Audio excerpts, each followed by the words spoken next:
vocês. É uma alegria muito grande para mim revê-los através de mais um estudo da Palavra de Deus. Eu gostaria, antes dessas considerações, de convidá-los para uma palavra de oração. Santo Deus, muito obrigado, Senhor, por este momento tão maravilhoso de poder abrir a Tua Palavra, de estudar. Nos abençoe, nos guiando nas sendas das Tuas palavras, da sabedoria do Teu reino, para que possamos encontrar devidamente o sustento de nossa fé. Capacita-nos, Senhor, a compreensão e ao ensino e à prática da lição que aprenderemos da Tua Palavra neste momento. É o que te suplicamos, agradecidos em nome de Jesus. Amém, Senhor. A lição de hoje, salvação e o tempo do fim. Um tema muito interessante de estudarmos. O verso principal, 1 João capítulo 4, verso 10, que diz o seguinte: nisto consiste o amor, não em que nós tenhamos amado a Deus, mas que Ele nos amou e enviou seu Filho como propiciação pelos nossos pecados. Veja, meus amados, que na realidade a iniciativa da salvação é de Deus. Sempre foi. Como foi e é dele a iniciativa da criação. E por que não dizer da redenção? Obviamente que é. Tudo está estruturado na essência divina, que é o amor. Esse amor ágape, esse amor incondicional, que é a essência divina. E quando trata disso, olhamos para um mundo perdido, que ele na sua onisciência sabia que se perderia, esse o velho mundo, e assim mesmo prosseguiu no projeto da criação, e por amor de nós, por amor deste mundo contaminado de pecado, enviou seu Filho para resolver o nosso problema, para nos resgatar, pagando o preço, aqui então mencionado no texto, propiciação pelos nossos pecados. Porque Ele nos amou primeiro. Ele tomou a iniciativa. E nós? Qual é a nossa decisão? Pense nisso, amado irmão. Pense nisso, amado irmão. No segundo tema, o amor do Pai.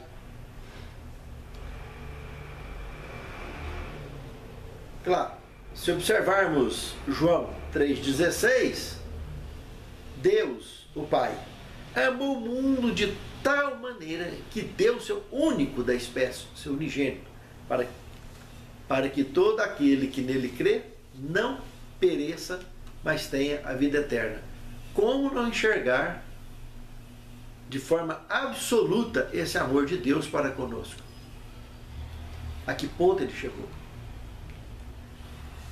No Evangelho de João, ainda no capítulo 14, verso 9, Filipe pede para Jesus mostrar o Pai para ele. E Jesus responde, disse-lhe Jesus: Filipe, há quanto tempo estou convosco? E não tendes me visto? Quem vier a mim vê o Pai, Filipe. Como dizes tu? Me mostra o Pai. Meus irmãos, em 1 João capítulo 4, verso 8, fica bastante claro que Deus é amor. E quando Cristo fez o que fez por nós, Ele estava mostrando a essência da semelhança com o Pai. E respondendo isso para Filipe. E por isso somos criados à sua imagem e semelhança e devemos também representá-lo da mesma forma. Fazer com que as pessoas identifiquem Cristo em nós. Justamente por essa característica de amar ao próximo como a si mesmo e a Deus acima de tudo. Esse ciclo de amor incondicional, é exatamente a essência da divindade. Que de fato Deus é assim, o seu Filho, o Espírito Santo e todos os seus servos e servas, filhos e filhas são assim também. Conectados com Ele, demonstrarão, manifestarão essa identidade. No terceiro tema, o amor de Cristo. Analisando o Evangelho de João no capítulo 1, verso 1 ao 3 e o verso 14, nós temos ali o seguinte: no princípio era o Verbo, e o Verbo estava com Deus, e o Verbo era Deus, e ele estava no princípio com Deus. Todas as coisas que foram feitas por ele, por intermédio dele se fez, e nada do que foi feito sem ele se fez. E o Verbo se fez carne e habitou entre nós, cheio de graça e de verdade, e vimos a sua glória como a glória do unigênito do Pai. Irmãos, dispensa comentário. Porque se ele era Deus, estava com Deus, tudo que foi feito por ele, e nada do que foi feito sem ele se fez. E aqui todos viram a glória do unigênito do Pai quando ele ressuscitou, após a sua morte, que ele morreu a morte eterna. Mais de 500 pessoas o viram. As evidências são tão fortes, o relato bíblico é tão forte, e principalmente o impacto da certeza que temos de que a palavra é a verdade, e de que ele voltará para buscar a mim e a você. É um impacto indiscutível e incontestável, o que revelou Cristo pelo seu amor por nós, e o que continua revelando, nos fazendo compreender esses temas, e estudar esses temas e ensinar esses temas. No livro de Filipenses também, no capítulo 2, do verso 5 até 8, nós temos uma informação muito interessante de Paulo aos Filipenses, que ele demonstra o nível de compreensão que tinha sobre a encarnação de Cristo, procurando inclusive evidenciar e promover a dependência e a humildade de sermos participantes da salvação em Cristo. Observe como Paulo foi claro nesse contexto sobre o amor de Cristo também, meus amados. E nós devemos também ser claros, não só na compreensão, como na prática e no ensino desse tema para o mundo ao nosso redor. Pense nisso, meu amado irmão. Pense nisso, amado irmão. No quarto tema, o amor do Espírito, com E maiúsculo, se referindo então à terceira pessoa da Santíssima Trindade. No Evangelho de João, no capítulo 16, o verso 13, disse que o Espírito guia as pessoas em toda a verdade. Realmente, o ministério do Espírito Santo, ele se resume nisso, em nos guiar em toda a verdade. Foi o que Cristo afirmou sobre isso, que convinha que ele fosse, porque se ele não fosse, o Espírito não viria. E se ele for, o Espírito viria e nos guiaria em toda a verdade. Com a missão excêntrica, com a missão clara e objetiva de convencer o mundo do pecado, da justiça e do juízo. Isso é evangelismo. A obra que o Espírito tem é essa, trabalha numa parceria autêntica e simultânea com os verdadeiros filhos e filhas do Senhor, com os servos do reino de Deus, com os membros do exército do reino de Deus aqui na terra. No Evangelho de Lucas, também no capítulo 12, do verso 11 ao 12, diz que o Espírito Santo, ele nos fará lembrar de tudo e colocará inclusive as palavras nos nossos lábios, naquele momento de crise que nós enfrentaremos. Ele faz isso constantemente. Ele unge um pregador, ele unge um professor que passa a lição, ele unge um aluno que fala inspirado na palavra, ele unge qualquer pessoa que se dispõe a ser ungida por ele. Mas aqui se refere, nesse texto de Lucas, num projeto escatológico, aonde teremos uma crise final, aonde, infelizmente, os servos de Deus serão perseguidos novamente, como foram os apóstolos de Cristo, e naquele dia, antes do Espírito Santo concluir a sua obra na terra, ele fará mais esse trabalho, de não só guiar em toda a verdade, mas irá colocar as palavras na nossa boca. Ou seja, ele vai nos condicionar, nos proporcionar a capacidade de buscar no cérebro tudo aquilo que conhecemos sobre a palavra, ainda que tenhamos que ter a Bíblia de cor dentro do cérebro. Por uma única vez que alguém possa ter lido a Bíblia, ela está toda registrada no seu cérebro. Só não conseguimos naturalmente e espontaneamente lembrar de passo a passo. Mas tudo que vemos, ouvimos, tudo ali está gravado. Tudo que lemos, está tudo ali gravado. Mas o Espírito Santo tem essa capacidade de desbloquear a nossa mente a essa condição para que possamos então sair do comum, sair da mesmice, sair do padrão de normalidade deste velho mundo e podermos acessar uma memória fotográfica naquele momento que acontecerá o desfecho do grande conflito entre o bem e o mal. Mas isso, só aqueles que abraçam a causa, que amam a causa, que servem a Deus em espírito e em verdade, ele se torna no peito uma fonte a jorrar para a vida eterna. É a fonte da água da vida que ele nos oferece a todo instante. E nos prometeu que assim será. Certeza da salvação, quinto tema. Aqui nós temos alguns textos bíblicos que endossam esse tema de maneira maravilhosa. O primeiro deles, em Salmo 91, verso 15 e 16, ali diz que a salvação está à nossa disposição.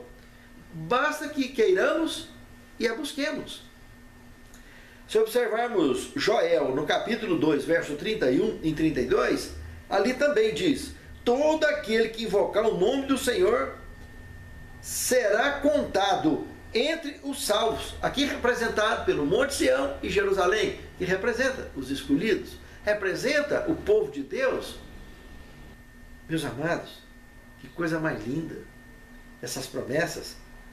Romanos também, capítulo 10, do verso 9 até o verso 13, ali diz que todo aquele que invocar o nome do Senhor será salvo, independente da sua condição racial, social. Meus amados, Deus nos ama e irá nos salvar. Basta que invoquemos o teu nome. Invocar o nome de Deus é crer, é buscar, é viver, é aceitá-lo. E aceitando a Ele, aceitaremos a sua palavra e não ficaremos presos a amarras de tradicionalismo, de achismos, de religiosidades, mas sim da espiritualidade da comunhão com Cristo, da comunhão com a sua palavra, da comunhão com o evangelismo, com a missão do ID, a pregar a todo povo, tribo e língua, ao mundo ao nosso redor. Pense nisso, amado irmão. Pense nisso, amada irmã. Isso é invocar o Senhor.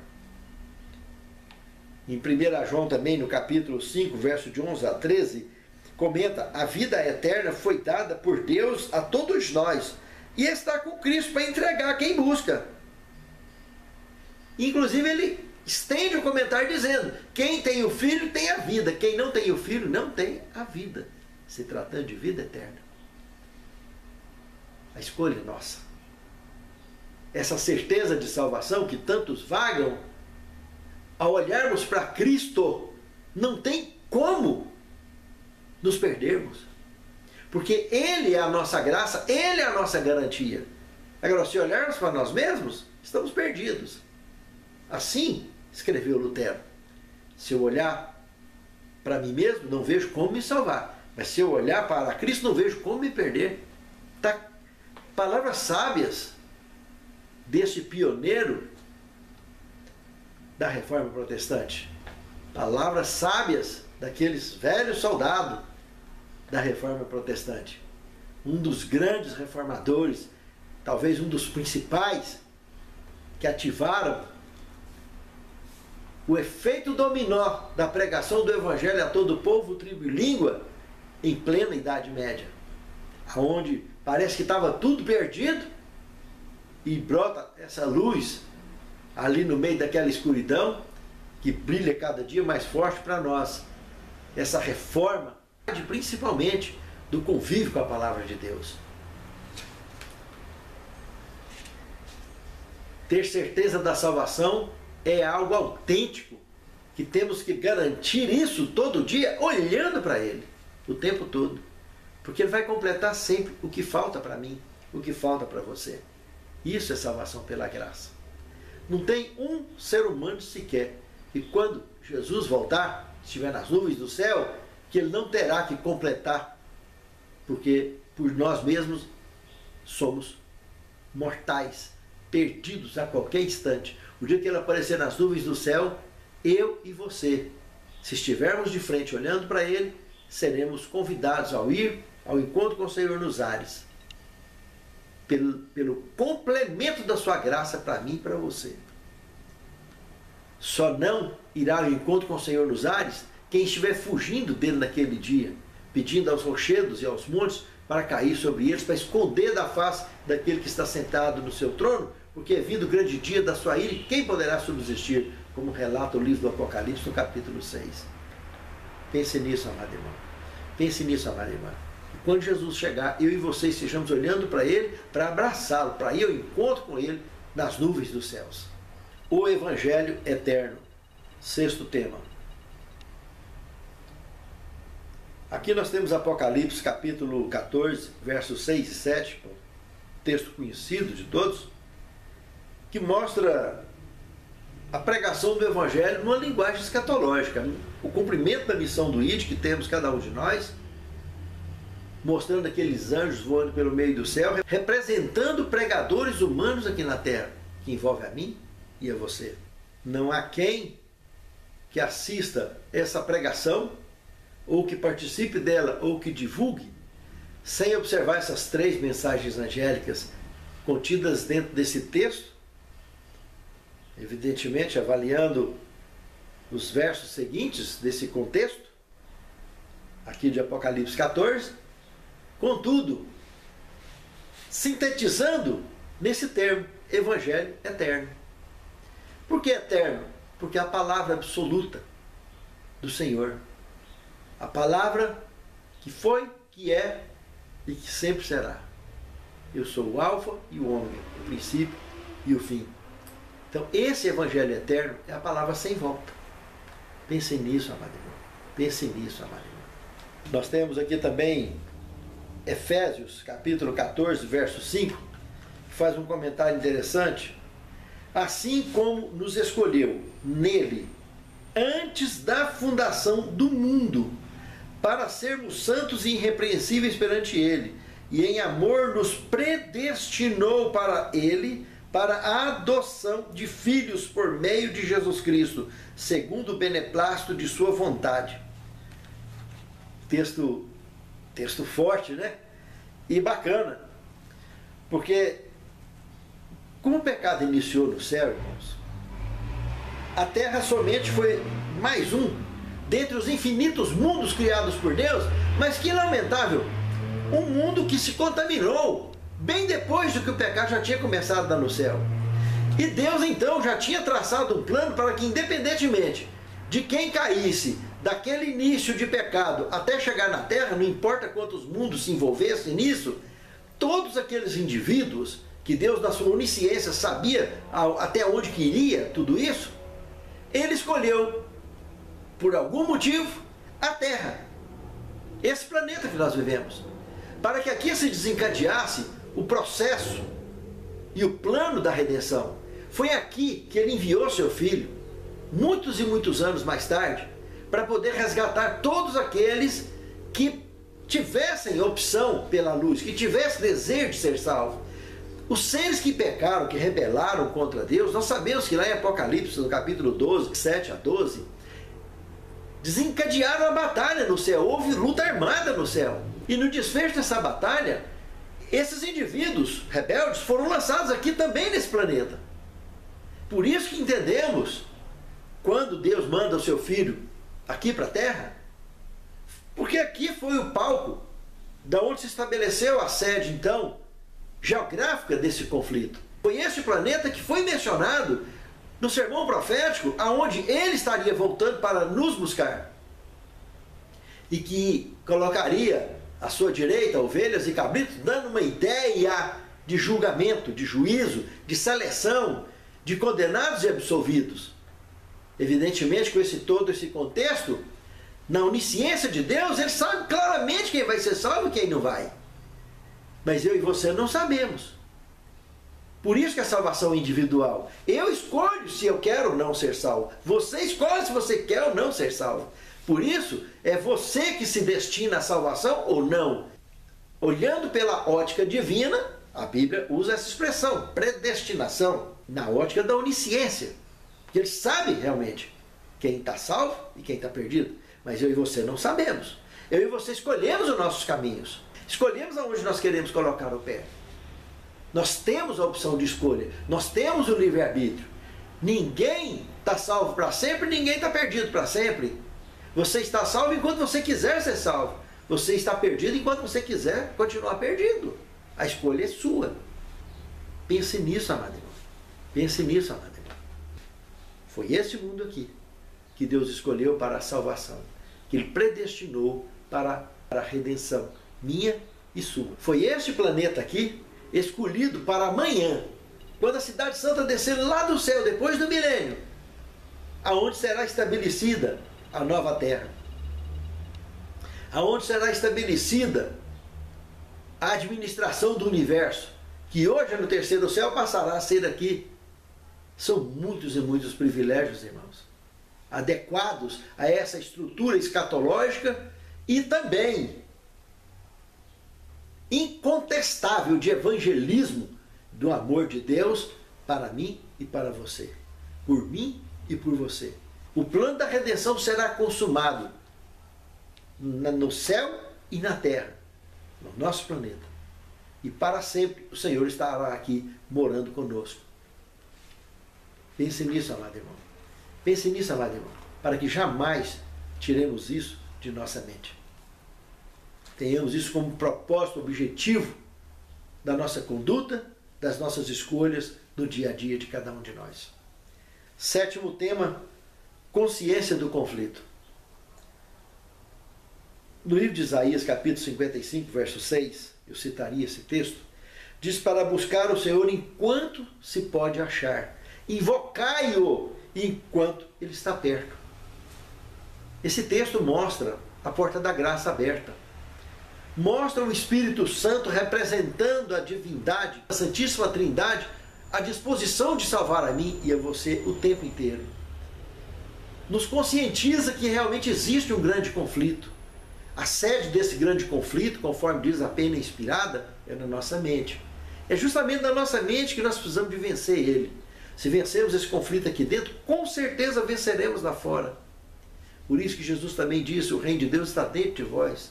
Não adianta estar por aí pregando ele aqui, ele acolá, e não encontrou dentro de si mesmo, está vazio. Precisamos de encher o nosso coração com essa certeza da salvação. Infelizmente, irmãos, tem mais pessoas no mundo hoje, como disse alguém outro dia, tem mais pessoas no mundo hoje correndo dos pecadores do que correndo do pecado. O preconceito, a má vontade, a preguiça, tem levado as pessoas a se isolarem, tem levado as pessoas a descumprirem com a ordem do Mestre de ir a todo o povo, tribo e língua. Mas temos uma missão, não só de correr do pecado e jamais dos pecadores, mas principalmente de nos aproximarmos de todos os que estão à nossa volta para transmitirmos essa palavra de amor e salvação. É o mínimo que podemos fazer para alimentar o sustento da salvação que nós temos. Isso motiva a prosseguirmos no alvo de nos encontrarmos com o Senhor nos ares. É uma motivação poder evangelizar, ensinar as pessoas o que eu e você já aprendemos. Não querer fazer que elas sejam como nós. Não querer obrigar elas a escolher caminho para elas. Não, elas escolhem, como eu e você escolhemos. O importante é estar ativos com a palavra de Deus. Estar ativos, estar focado com o Pai. Ter consciência que o conflito existe, que a luta existe todos os dias. Mas que a vitória já foi ganha por mim e por você. E se eu aceito a vitória de Cristo em mim, a minha estará segura pela graça dele. E a sua também. Pense nisso, meu amado irmão. Pense nisso, meu amado irmão. Santo Deus, muito obrigado pela vitória de Cristo por nós. Muito obrigado, Senhor, pela salvação à disposição de todos nós, diante de nossos olhos, a nossa vida toda. Capacita-nos, Senhor, a andar com retidão nos teus caminhos. Fortaleça a nossa fé. Fortaleça a nossa disposição de evangelizar o mundo ao nosso redor. e que naquele grande dia nós e nossos lares, representados nesta oração, seja contado entre aqueles que marcharão para dentro dos portais da Cidade Santa. É o que te suplicamos agradecidos em nome de Jesus. Amém, Senhor.